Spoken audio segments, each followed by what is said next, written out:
Let me ask you something, and I want you to be completely honest with yourself.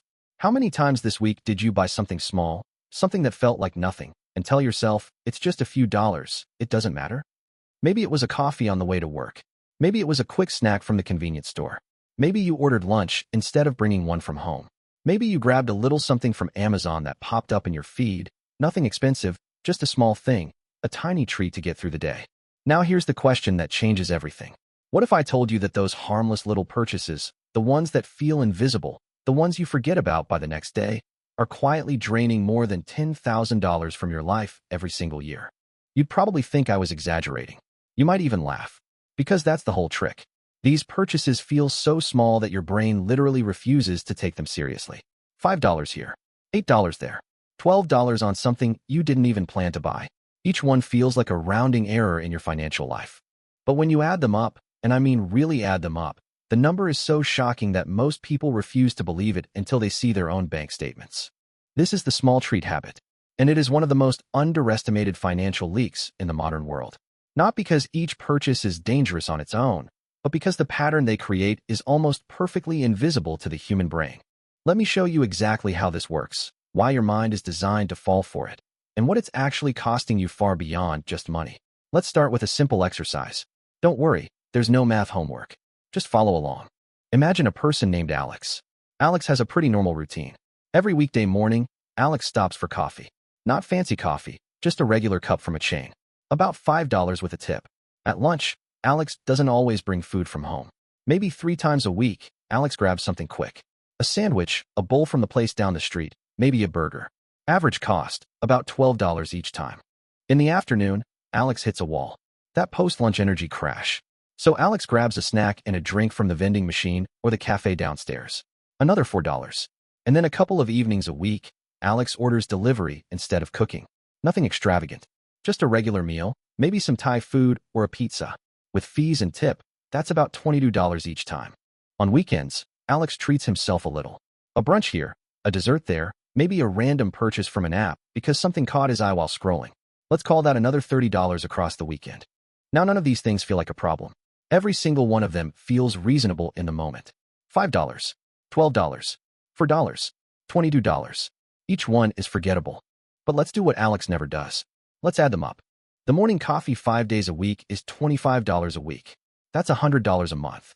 The lunch 3 times a week is $36 a week, about $144 a month.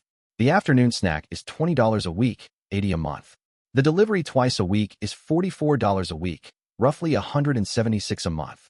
And the weekend extras add up to about $120 a month. Total, about $620 a month. On small treats.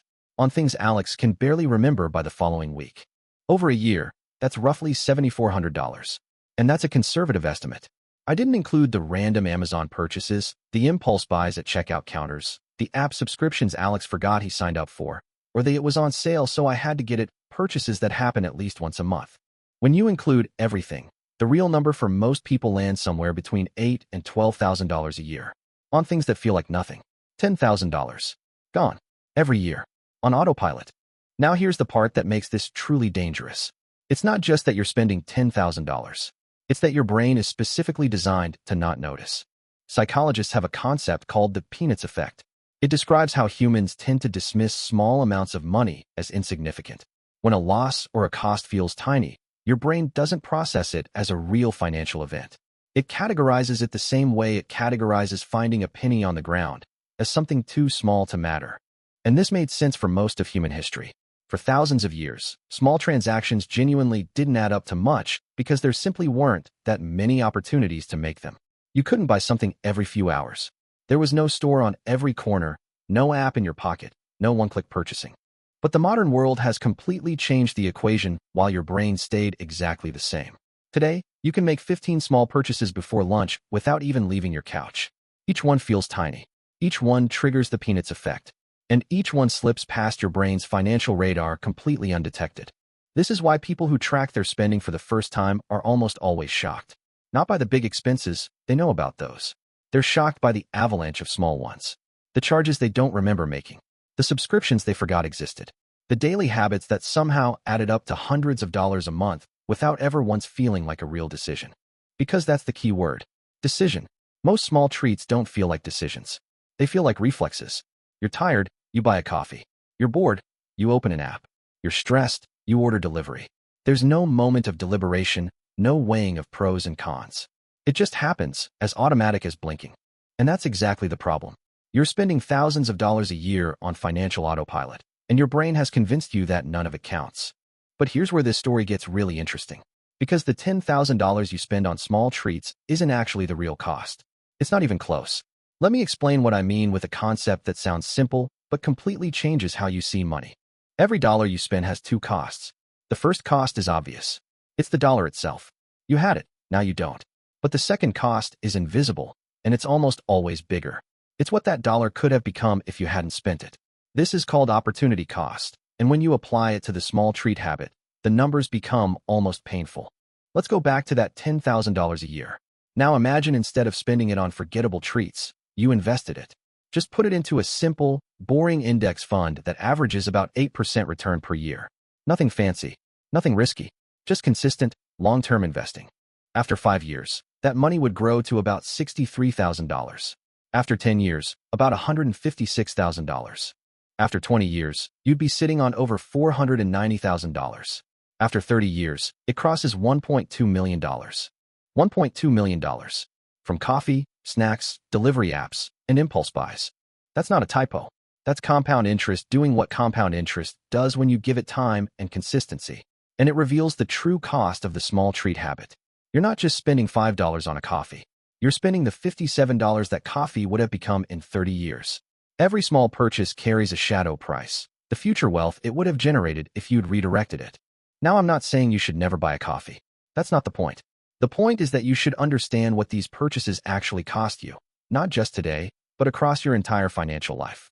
Because when you see the real price tag, the one that includes the future, you start making very different choices about which treats are actually worth it. There's another layer to this that most people never think about, and it has to do with why we reach for small treats in the first place. Here's something that might be uncomfortable to hear. Most small treat purchases aren't about the thing you're buying. They're about the feeling you're trying to fix. Think about when you're most likely to grab an unnecessary purchase. It's usually when you're stressed, tired, bored, lonely, or frustrated. The coffee isn't really about caffeine. It's about comfort. The delivery order isn't really about hunger. It's about not wanting to deal with the effort of cooking after an exhausting day. The impulse buy from your phone isn't really about the product. It's about the tiny hit of dopamine your brain gets from clicking purchase. Psychologists call this emotional spending, and it works exactly like any other coping mechanism. You feel something unpleasant, you do something that provides a brief moment of relief, and the unpleasant feeling temporarily goes away. The problem gets solved for about 15 minutes, and then it comes back, so you do it again. This is the same loop that drives every habitual behavior. The trigger is an emotion. The response is a purchase. The reward is a brief dopamine spike. And over time, this loop becomes so automatic that you don't even recognize it as a pattern. It just feels like life. It just feels like, I like nice things, or I deserve a little something, or life is short. Why deprive myself? And that last phrase is the one that really locks people in. I deserve this. Because it turns a financial decision into an identity statement. If you question the spending, you're questioning whether you deserve to enjoy your life. And nobody wants to feel like they don't deserve good things. But here's the reframe that changes everything. You absolutely deserve good things. The question is whether a $4 snack you won't remember tomorrow is actually a good thing, or whether it's just a quick chemical hit disguised as self-care. Real self-care is financial security. Real treating yourself is building a life where you don't panic when an unexpected bill shows up. Real enjoyment is the freedom that comes from having money work for you, instead of watching it evaporate on things that never mattered in the first place. So how do you actually break this habit without feeling like you're punishing yourself? Because here's what doesn't work. Willpower. Deprivation.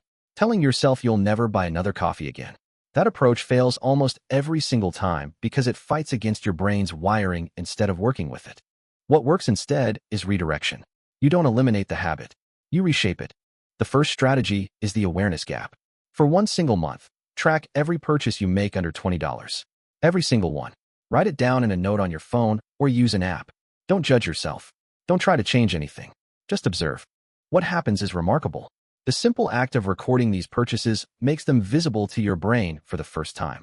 They move from the automatic, invisible category to the conscious, deliberate category. And once your brain can actually see them, it naturally starts questioning them. You don't have to force discipline. Awareness does most of the work for you. The second strategy is the redirect rule. Every time you feel the urge for a small treat, do this. Transfer the same amount of money into a separate savings or investment account instead. Want a $5 coffee? Transfer $5. Thinking about ordering delivery? Transfer $20. You still get to do something with the money, which satisfies the behavioral urge. But instead of feeding the habit, you're building something. After a month of this, open that account and look at the balance. Seeing how much money you redirected, money you would have spent and immediately forgotten, is one of the most powerful motivational experiences you can have. It makes the invisible visible. It turns abstract future wealth into a concrete number you can see growing. The third strategy is what I call the 10-10 test. Before any small unplanned purchase, ask yourself 2 questions. Will this matter in 10 days? And could this $10 become something more important? If the answer to the first question is no, and the answer to the second question is yes, you have your answer. Skip it. Not because you can't afford it, not because you don't deserve it, but because you've decided that your future is worth more than a momentary impulse. And the fourth strategy is the most important one. Replace the treats, don't just remove them. The reason small treat habits are so sticky is that they fill a real emotional need. If you just eliminate them without putting something else in their place, you'll feel deprived, and deprivation always leads to a binge eventually. So find replacements that satisfy the same emotional need without the financial cost. If your coffee run is really about a morning ritual, make great coffee at home and create a ritual around that. If ordering delivery is about comfort after a hard day, batch cook on weekends so there's always something easy and ready. If impulse shopping is about excitement, find a free hobby that gives you that same novelty hit, a new podcast, a walk in a new part of town, a skill you've been curious about. The goal isn't to live a joyless life with no pleasures. The goal is to get the same emotional benefits from things that don't slowly drain your financial future. Let me leave you with a thought that might stick with you longer than any number I've shared today. There's a version of your life 10 years from now where you changed nothing, where you kept buying the daily coffee, the impulse snacks, the delivery meals, the little treats that felt like nothing. In that version, you spent somewhere around $100,000 on things you can't remember and can't get back. Your lifestyle looks exactly the same as it does today. You're still trading time for money. You're still wondering why you don't have more saved. You're still telling yourself you'll figure it out later. And then there's another version. One where you kept maybe 20% of those treats, the ones that genuinely brought you joy, and redirected the rest. In that version, you have an investment account that's been quietly growing for a decade. You have options. You have breathing room. You have the kind of financial cushion that lets you say no to things you don't want and yes to things you never thought you could afford. Both versions of you earned the same salary. Both versions of you lived in the same city, had the same job, faced the same challenges. The only difference was what happened to $5, $10, $15 at a time, day after day, month after month, year after year. The small treat habit isn't small at all. It's a daily vote for which version of your future you're building. And the beautiful thing is, you get to vote again tomorrow.